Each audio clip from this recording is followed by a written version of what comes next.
Okay, so tonight, the topic we're going to do it's a practical topic, and it's one of those topics where you find yourself at a Shabbos meal, and the balabasta brings out the birthday cake, or whatever it might be, and you get some uncomfortable glances, and a stare here and a stare there, and that's fine, it's not a problem. What do you mean? It's mamash chil Shabbos deraisa, and like these different ideas and svaras being thrown back and forth, and we always like to take these topics and just go through it from beginning to end. So the truth is, it's really, in this sugya, there's really two practical shilas. We'll focus on one tonight, and we'll see next week if we get into the Chagei Tishrei mode, or we do a follow-up, or that waits until after Sukkot. So one shila is cutting cake that has lettering on it. As of late, I'm sure, I know in New York, I know in Melbourne you have it, I'm sure you get it here as well. They'll put the happy birthday, whatever is Zayda, they'll put it on like a piece of chocolate or on something else on top of the cake. You could remove that, take that whole thing off, and then that obviates the problem. But let's say you have a happy birthday, Johnny, on the cake. So can you cut that? Are you allowed to cut that on Shabbos? On Yom Tov? And the other shaila is, I don't think any of the shuls here have this problem where you have the paroiches on the Aron Kodesh, and when you open it, it opens in the middle. And you can have a pasuk, you can have like a picture of something, of a Magen David, and you open the Aron Kodesh, the thing, is that erasing? You're opening it, is that erasing? And when you close it, so are you writing it again? It's a similar shaila. Also, sometimes on Svarim, in shuls or in schools, they'll put the stamp of the, Torah Semis on the binding, on this part. So when you open it, is that erasing? And when you close it, is that writing? Those are two similar shilas. We're only going to focus on the first one tonight, and we'll see what happens next time. So it all begins with the Mordechai, one of the late Rishonim. The Mordechai was one of the last generation. He was a German Rishon, and it's interesting that normally when you're learning Gemara, you're learning sugyas. So we handle the Rashba, obviously Rashi and Tosfos, and the Rashba and the Ritva and the Ramban and the Rambam and the Ran. Like those are the major Rishonim. And then the later Rishonim, we don't learn so much when we're learning in yeshiva Gemara. But when it comes to Halach and Shulchan Aruch, so the Mordechai was the generation before the Ramah. So the way we view of Moshe Feinstein and Shlomo Zalman Auerbach, like the pillars of Hayrah, the pillars of Psak Halacha in the 20th century, so then Mimela in the 21st century, we're always interested to know what does Moshe hold, what does Shlomo Zalman hold, more so than Rabbi Kiva Eger sometimes, because those are the contemporary poskim. Well, the contemporary poskim in the time of the Ramah, or the generation before, was the Mordechai, was the Raviyah, was the Or Zarua. So it's all these, what we would call the more obscure Rishonim in Halacha, since they happen to be, everything is with Hashgachas Hashem, they happen to be the generation right before the Ramah, they play a very crucial role, focal role in Psak Halacha. So this whole sugya of cutting cake and cookies or eating, right? Can I eat? Let's say you'll cut the cake before Shabbos, but can I eat it? I'm putting, you have these biscuits that have the letters engraved in, or again, it could be like a cookie that you have it on top. Can I eat it? Is that mutter? So all this entire shaila begins from this Mordechai. So number one, Nish'al Rabbeinu Meir, al ugois hatinoikas shekoisin alein ha'oisius v'tevus. So it's asked Rabbeinu Meir Rottenberg, I think these cookies, it says ugo we say is cake, doesn't really make a difference halachically, but these cakes are these cookies that the children would eat, that it's written on them letters and words. So how is it that these children eat these cookies on Yom Tov? So it sounds like there was some known type of cookie with writing on it the kids would eat. Whether that was just the fad at that time, like the kids always wanted to have those cookies, or there's some other reason. I'm pointing this out because at the end of this year, it's going to play a significant role. It sounds like the question is about specific type of cooking, right? The ugois hatinoika shekoisin alein, the kids' cookies that's written on them, and how do they eat them on Yom Tov? The heishiv, Rabbi Meir Mironberg answered, if you're concerned about the malacha of erasing, one of the 39 malachas was erasing. What's the source in the Mishkan for that? On the krushim, on the beams of the Mishkan, they used to write letters to know which one goes next to the other one. The din was you have to erect the Mishkan in the same exact way that it was last time. So you took it apart, it's like your sukkah boards, right? You want to make sure it's the same one that was in the northeast corner, and then one more east, one more east. It has to be the same exact ones. They would write letters. If they made a mistake, they'd erase and then write it again. So that's the issue over here. The kids are eating the cookies, and by eating it, you're erasing it. Right? That was the question. That's an isser of mechika. It's prohibited because of erasing. How can these children, how do we let them eat these cookies and erase the cookie? Erase the writing. So says Rabbeinu Meir, imishum moichik b'yamtiv, on yamtiv also mechika is aser, leki sur daraisa. In this case, where the child is eating a cookie, it's not aser biblically, it's not an isser daraisa. But moichik, ela almanas lichtov. The isser daraisa of erasing is only if it's on the condition to write. Let's take it back to the source, which is in the Mishkan, the krush and the beams. So when would they erase? They'd erase when they made a mistake and they wrote the wrong letter. So they'd erase that letter and then write another letter or another 2 letters. So mechika midaraisa is only almanas lichtov. Additionally, mechika is one of those malachas that are really a kilkul. In other words, all malachas have to be creative. These are 39 creative acts. And if a malacha is done in a destructive manner, so one is not chayiv. Midaraisa, it has to be misakin. It has to be some sort of tikkun, some positive result from the malacha. Now, there are a number of malachas that are really a kind of objectively destructive. You have soiser, if you knock down a building, right? That's mekalka, it's destructive. You have erasing, you have ripping, kareya, you have untying matir. Those are all destructive acts. Those malachas, you only chayiv if they're done almanas l'sakin. If I'm knocking down a building in order to build another building, that's a malacha deraisa of soiser, of destroying, of dismantling. But if I'm just doing it because I don't like the building, that's not asami deraisa. If I'm untying a knot, I just don't want it there, that's not a malacha deraisa. It has to be, I'm untying it because it's now better off not tied. There's something, either it's almanas to tie it again in a different place, or the knot is a problem, and getting rid of the problem. I'm creating now a positive result that now that this rope is not knotted. Same thing with moichik. If I'm erasing because I don't like what I wrote here, so I'm just taking it off, that's not asami deraisa. It's only asami deraisa if it's almanas lichtov, and according to some, even if it's just almanas l'sakin.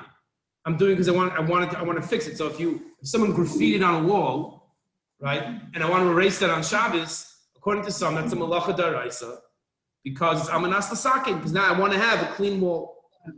Here, it's definitely almanas l'sakin. A person, the erasing of the letters is purely destructive from the perspective of the letters. You're not gaining anything by that erasing.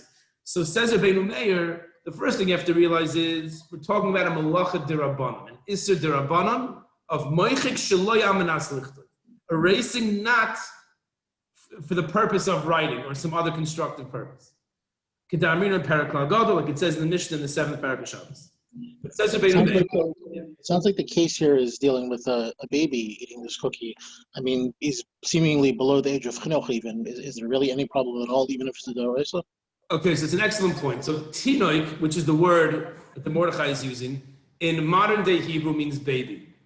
Tinoik is a baby, right? That's like, you're not going to call a kid above the age of 2, or definitely above the age of 3 is not going to be called a tinoik. So Eli is right. If that's the case, so then there's no mitzvah of chinuch. And if your 1-year-old, 2-year-old, 3-year-old, or potentially even 4-year-old wants to do a malacha, you don't have to stop them because there's no inyan of chinuch, right? I'm not giving it to them via dime. I can't give a child at any age an issur to do, and they're not doing it for me, so there's no problem.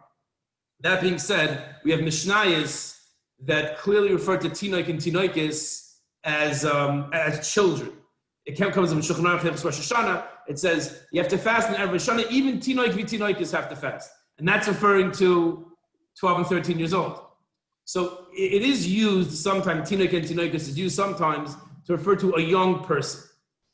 Definitely to someone who's 8, 9, 10 years old for sure. Mishnayos and Ksubos in the first paragraph refer to a tinoik as a person that age.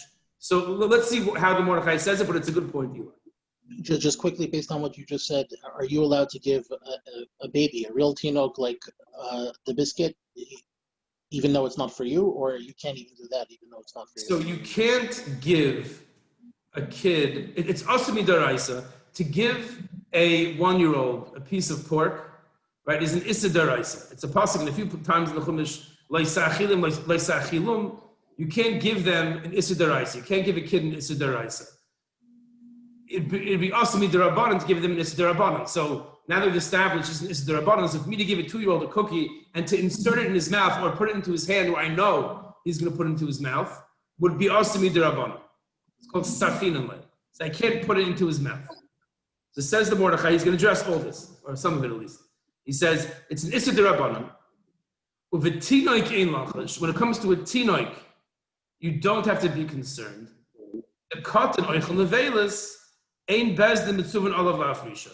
If a cotton is eating nevela, so the bezdin is not obligated to stop him. I mean, his father is, if he's a gil chinuch, but bezdin is not. As long as one is not giving it to the child via dime, is not giving it to him directly, so we don't have to stop him doing it. So the case must be that the cookies are on the table. That must be what the case was. We have to figure out backwards, right? And the kids are coming and taking it. So what's the heter? How can we let them eat it? So the answer is that it's an issa derabanan, number one. And truth, it sounds like over here, even were it to be midaraisa, the point is that I'm not giving it to the child, and he's not higil chinuch. So therefore, there's no problem. Right? So as long as I'm not giving it to him, he's not higil chinuch, he's not doing it for me, then it's not a problem. We once gave a share on this about, it's a common thing, we probably chaz it one of these days, if the lights are on or off and you want it in the other position. So can you take your 2-year-old and shtup them right in front of the light switch, and invariably they're going to play with it and they're going to turn it on or off? Are you allowed to do that? So we had a Maisa last week where we have this old machlokes, myself and my wife, old machlokes. It really comes from the houses that we grew up in. In my in-laws' house, my mother-in-law, she took the light out of the fridge the whole week. She didn't want to deal with having to turn it off for Shabbos. So in my in-laws' house, you open the fridge, it's darkened inside the fridge the entire week. Like this, you don't have to worry about when Shabbos comes. But in my house, in the Schreck house growing up, we always remembered to put the tape over the thing so that so that the light Erev Shabbos you put it on, and once Shabbos you take it off. That's how we do. So then we got married, and then we have this massive, big difference in Hilchos Shabbos and how to deal with it. So I took the responsibility. It's my achrayus. I will make sure that it's always taped up. And I would say I'm 95% successful. But that 5% is not geshmak when it happens. It's not geshmak. So 2 Shabbos ago was one of those 5%. And what happened? So one of my kids opened the fridge and they realized the light was on. So we have another fridge in the garage that has no light on. It came like that. So we quickly took everything out of the fridge that we need for Shabbos to put into the other fridge. The shaila is, but you can't let go of the door because the door is then going to close. So even though you could argue it's a grama, I'm holding the fridge door. The light is on. Can I just let go of the door? And then the door will close and the light will go off. So I didn't feel that we should do that. So we just closed it and left it a little bit ajar. And I knew that my little Bailey is going to come along and she's very particular. She's a fridge open, she's going to close it. I knew that was going to happen. So I let her do that because she's not a gilachinah. She's not doing it for me. It's a geshmak. She just closes it. Right? And I'm not giving that to her. I'm not bringing her over to the fridge and letting her and telling her, close it. So it's mutter. So the same thing over here. That the kid is taking it himself, and he's not doing it for me. He's doing it for himself, and therefore I don't have to stop him.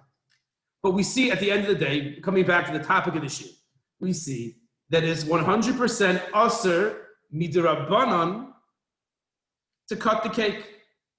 It'd be an issa derabanan. So if it's a kid doing it, so we have a heter, you don't have to stop him. But for an adult, for a bar bas mitzvah, for higil chinuch, if the parent is there, so then it would be prohibited. Midrabban. And in number 2, that's the Ramah Paskins. Also, lishbor uga shekosiv olav kamin oisius. It's prohibited to break a cake that has letters on it. Kamin oisius, I'm not sure. It has like letters on it. Even though I'm not doing a constructive act, it's destructive. It's still an isser of erasing. Midrabbanan.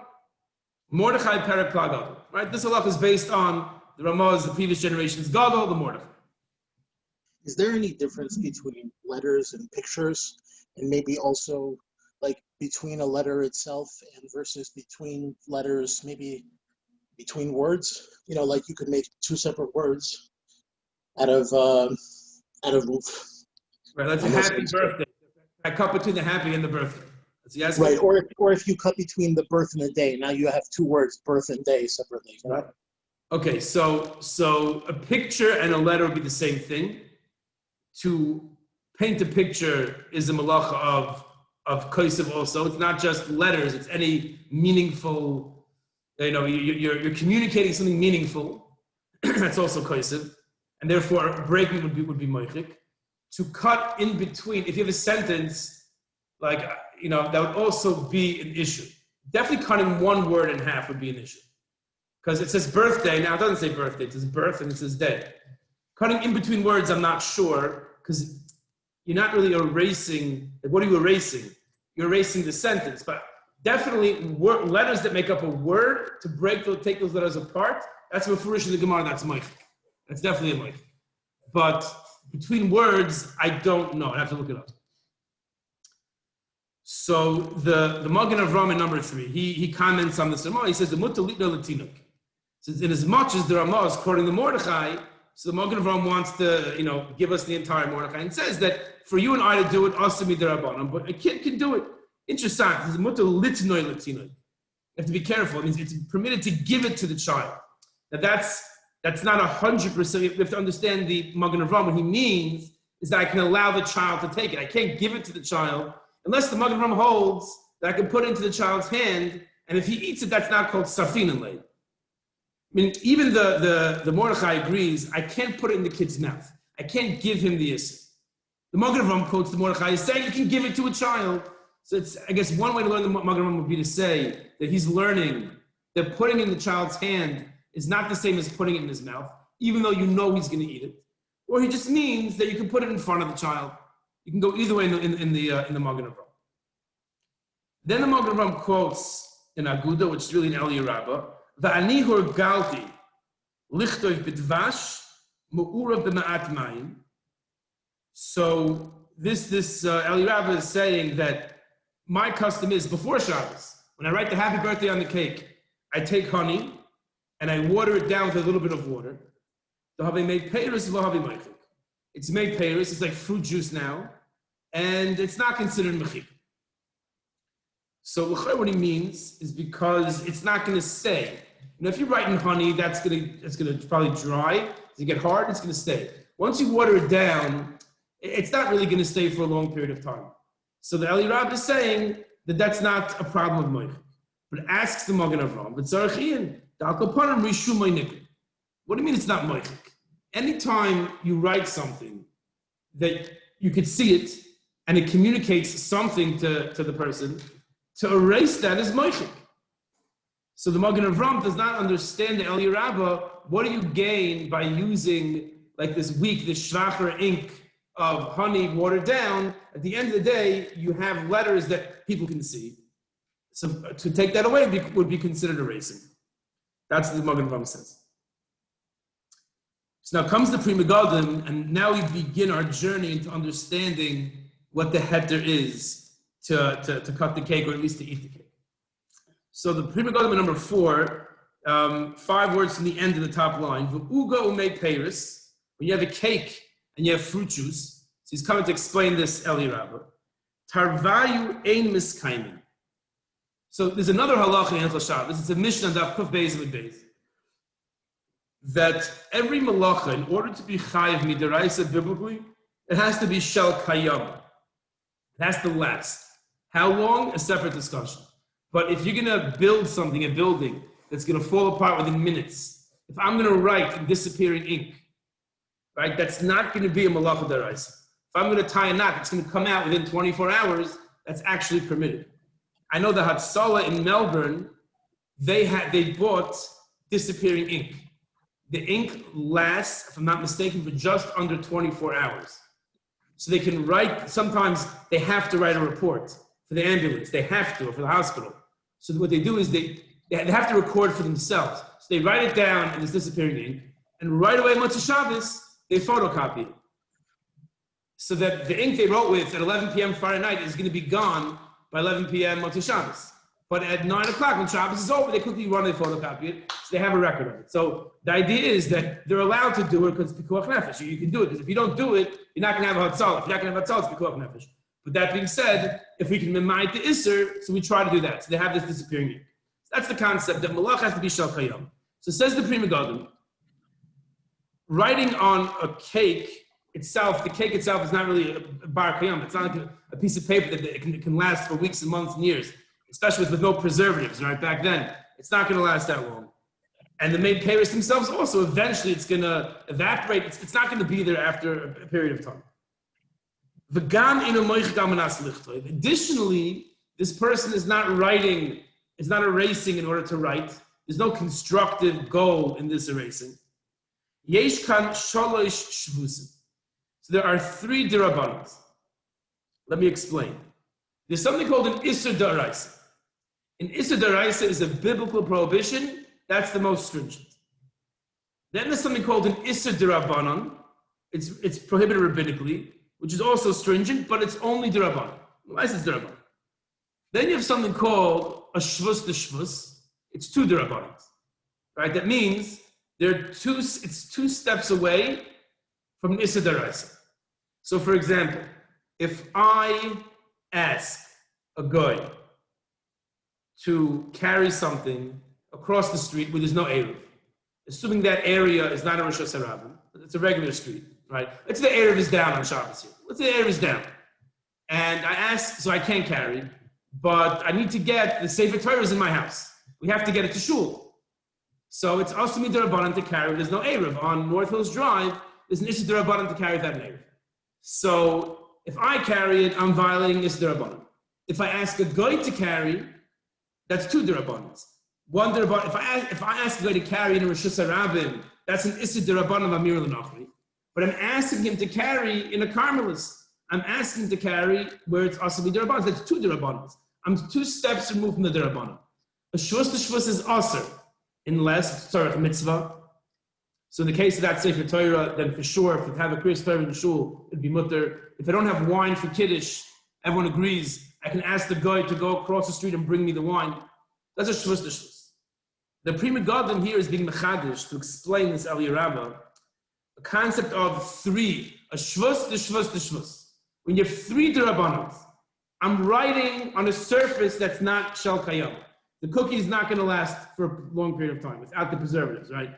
I'm writing with made payers with fruit juice. That's also not ink. It's not going to last a long time. So that's 2 D'Rabbanans already. Additionally, the erasing that I'm doing is mekalkel. It's ruining. It's destructive. It's not for any constructive purpose. I have 3 shvusim.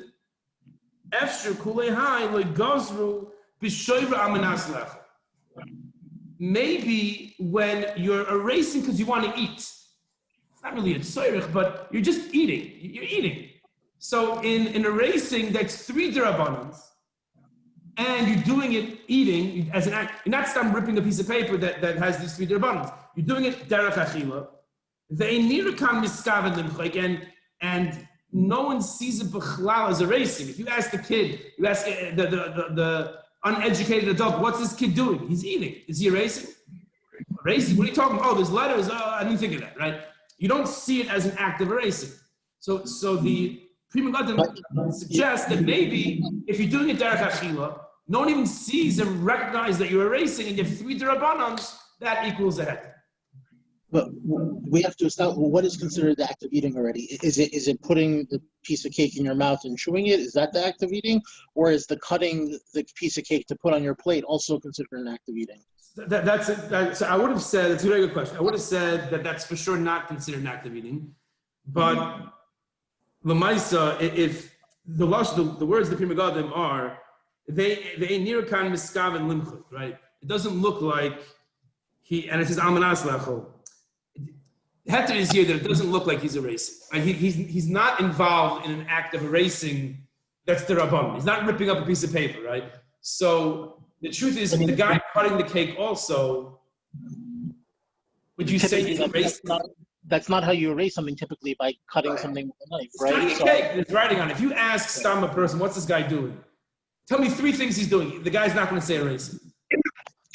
Couldn't we say it's really like would you call it a psik ratio or the lonichale or something like that? Because really, it's that we'll see soon also. It's never shade of miskav and the psik ratio the loy ichpasla. Yeah, it's that as well. The Pri Megadim doesn't write that. You're throwing in a 4th shvus. We'll see that later in the Noid Yehuda. But at this point, just to get conceptually, if you have 3 derabanans and it's amanas lechol, so again, a malacha is a constructive act, right? I'll give you an example. It's going to come up soon in the shir as well, time permitting. There's a halacha that you can't do boyer on Shabbos. You can't sort, right? So if you have fish in front of you and there's a bone in the salmon, if you pick the bone out of the salmon, if one does that, that's a malacha daraisa. He's saying the psalos of oichel, that's asim daraisa. What you're allowed to do is you can put the salmon in your mouth and then take the bone out. That you can do. Why? That's called derech achila. Grinding is awesome. You can't chop the carrots into very small pieces on Shabbos. Yeah. But when you eat, that's exactly what you're doing. Right? So achila and malacha, we have a precedent to say that they're mutually exclusive. When you're eating, even though technically speaking, you're doing malachas, but if it's in the context of eating, we see that the halacha views it as being, it's not a constructive act of a malacha, you're just eating. So it could be that's what the Pri Megadim is going al derech. He's saying a similar type of scar, but one thing is clear. For sure it's referring to putting it in your mouth. Whether it's referring to cutting it is debatable in the Pri Megadim. Sounds like a grumble. Rabbi. Right? So at the beginning you described mochek in the Mishkan, and this mochek by eating is so different. Would it also be considered malacha shein tzrich lagufa? Yes, it definitely would be. Meaning, it's interesting that the Pri Megadim doesn't bring that, but there's no question about it that the fact that I don't have any need or any thought, I'm not thinking at all about the erasing. I'm not erasing it for some purpose. It's ein tzrich lagufa. You can call it also a davar she'eino miskavin, even though it's a psik reisha, but I don't care that it's getting erased. It's not my interest b'chlal. So the Pri Megadim does say the ein nirakan miskavin, and he says it's not amanas lichtov. In the Noid Yehuda, he's going all these svaras he's going to say clearly. It's going to come up there. Okay, so we have the chiddush of the Pri Megadim, but again, the Pri Megadim's chiddush would be limited to achila, to eating. When you're eating, so then if it's 3 derabanans, we could be mekel, and it's a mutter. Okay. That's the pshat in that Eliyah. So that's heter number 1. 3 derabanans in the context of eating equals mutter, right? And therefore, but that wouldn't really help us, right? Because the fondant that they write with, and you can argue the cakes today as well will last a long time. So maybe this shal kayama. If you take a cake and you just leave it, it depends, right? It depends if it's entomins or not. You know, we also didn't really establish what's considered lasting a long time exactly. We have to define that, no? Right, but I mean, let's say a week is considered already lasting. You know, probably more than a day is already. Because Kavana was. So, you know, so yesh laden if today we have those 2. But there could be other derabanans like the Olam is mentioning, Tavashir Miskav and Shikhl Gufa that might come up later. So what I was saying is that, but let's say the baker who is baking the cake, so they're putting the they're writing the letter, they don't care how long it stays, right? So if you eat it like as soon as it comes off the counter, like they're happy, like they're okay. That's very good svara. That is relevant to the shaila of whether a person can tie a knot in the garbage bag on Shabbos and put it into the garbage, right? Because even though it might last a long time, but you don't need that knot. Once you put it into the garbage, you don't care you don't need the knot. You're tying it to leave it there forever. But it's going to go into the, let's say they pick up on Sunday morning, right? It's going to go into the garbage truck and then it's going to be finished. So if I'm making a kesher shel kayama that I don't care and that's not going to be there within 7 days, let's say, does that knock it down to a d'Rabbanan, possibly matri? You say here, does the kavana of the writer make a difference? I mean, they're writing a cake, and it's a good point. You say, the whole writing of the cake is to be erased. It's hard to say the writing on a cake is shel kayama because the intention of the writer is that it should be erased sooner than later. They want to sell it right away, and then they don't care what happens after that. That might be another svara to say it's d'Rabbanan. I'd have to research that. But that might be, that would be a good svara, but we'd still have one d'Rabbanan then. Or maybe we'd have two. You're saying the cake itself is not shel kayama, it means the background, what it's being written on. The writing itself also is not shel kayama because for the same reason. And then maybe we're back into the same mitzias as the Pri Megadim. Something to look into. So the next heter, number 5, Shuvas Harash Halevi. He's a Rishon that I couldn't even find the Sefer. He's quoted by the Eli Rabbah and other places, but I couldn't find it inside. So we'll see it as it's quoted in the Eli Rabbah. He writes, Kosev B'Shem Shuvas Harash Halevi, Dafka Kshaksiva Al Ha'ugo Hu Midavar Acher. When do we say there's a whole shaila, the Mordechai, is there a bottom of cutting the cake with writing on it? That's if the writing is Midavar Acher, is from something else. About Shuma Uga Atzma Alidei Tfus. But if it's the cake itself, made in a tfus, in like a mold, so if you have, like they have in the biscuits, they have, it says whatever, entenmans, whatever it says on it, but it's like in the actual cracker, it says osen. It's like engraved on the cracker, says the Rash Halevi, that's mutter. So if you make pictures, if you have a pattern, you have words that are engraved in the food itself, that's not moichik. Moichik has to be that I take ink or the like and I put it onto a back or onto a piece of paper. But to just, at least on food, just to engrave something would not be moichik. That would be like if you were to scratch a word into a piece of parchment. That would be asimi deraisa. That's the connection. That would be asimi deraisa. To take a knife and to scratch into a surface. Eli was here, right? That would be an issa deraisa, because that in the issa deraisa of koisiv, it doesn't have to be a separate. Even etching would be an issa deraisa.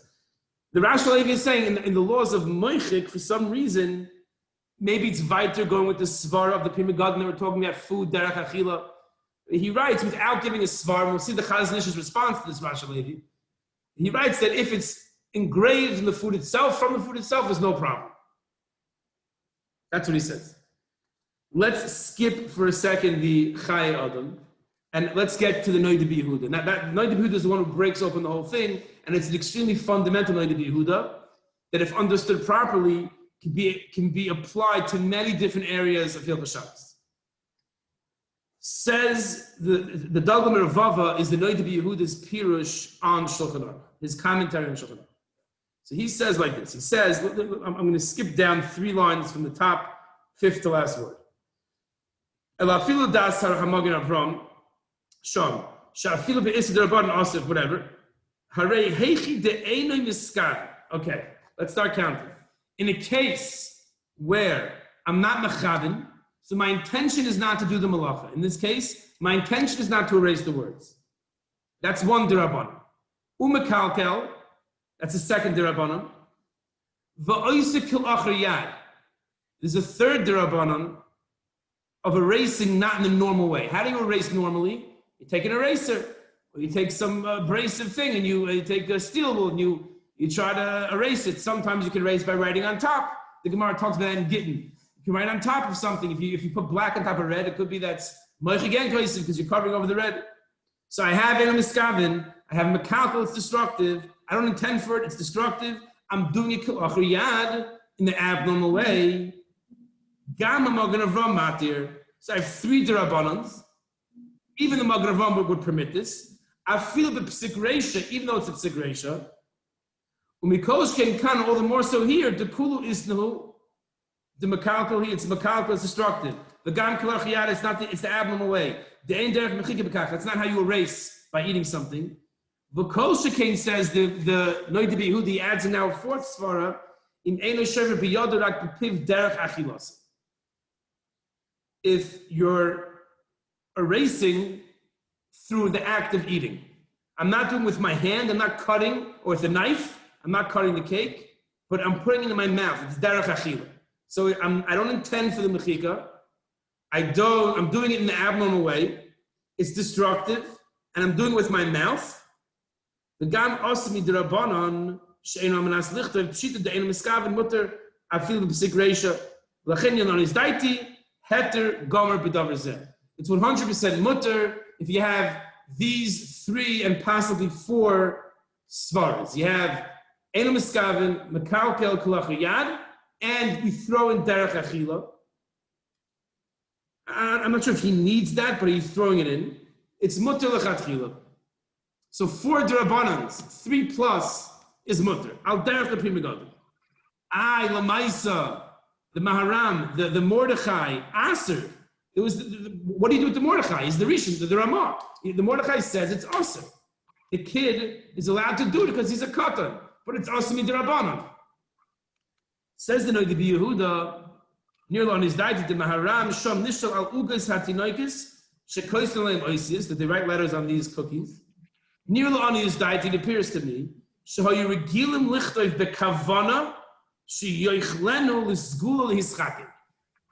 They had a minute back then, posits the Noid B'Yehuda, that they would write letters on the cookies, and when the kid eats it, it was some sort of skula that he should be smart. It should increase some chachma, you should get some wisdom. And therefore, if you want to be machmir for yourself, gesund to hate, but don't be machmir for others. It's a heter gomer. And we were medayik in the beginning of the shir, the lashon, the language of the Mordechai, that it did sound like he's talking about some like known type of pastry. Oh, the writing cookies that kids eat.